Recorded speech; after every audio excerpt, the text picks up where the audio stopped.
first event was in Stockholm. Now we are here in University of Copenhagen because this is the place that invited us to be part of it, because this is stimulating, this is really for the science, for the win-win good of it.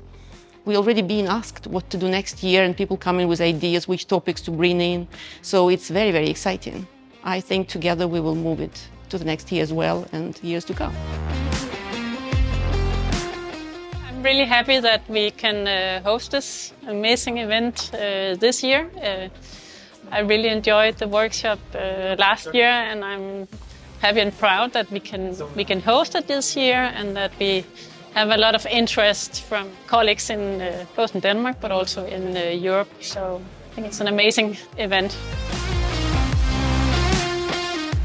I'm excited to see the growth of the LNP Forum, but what I liked last year especially was like the good interaction between people who were attending the LNP Forum, people from academic, people from industry, and it was really like an open debate. You get the opportunity to listen to people who have generated data.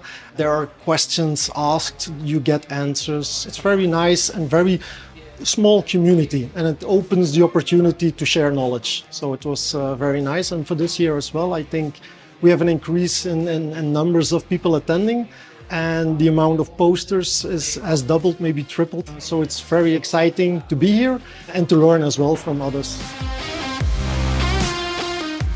I've really been looking forward to this event actually for quite a while. I felt that last year I learned a lot of new things, things that I maybe didn't expect to learn about delivery vectors and biophysics of delivery vectors. And many of the people I've spoken to have also been very enthusiastic. So I hope that this actually could become an annual or a more regular event where we can come together and discuss this.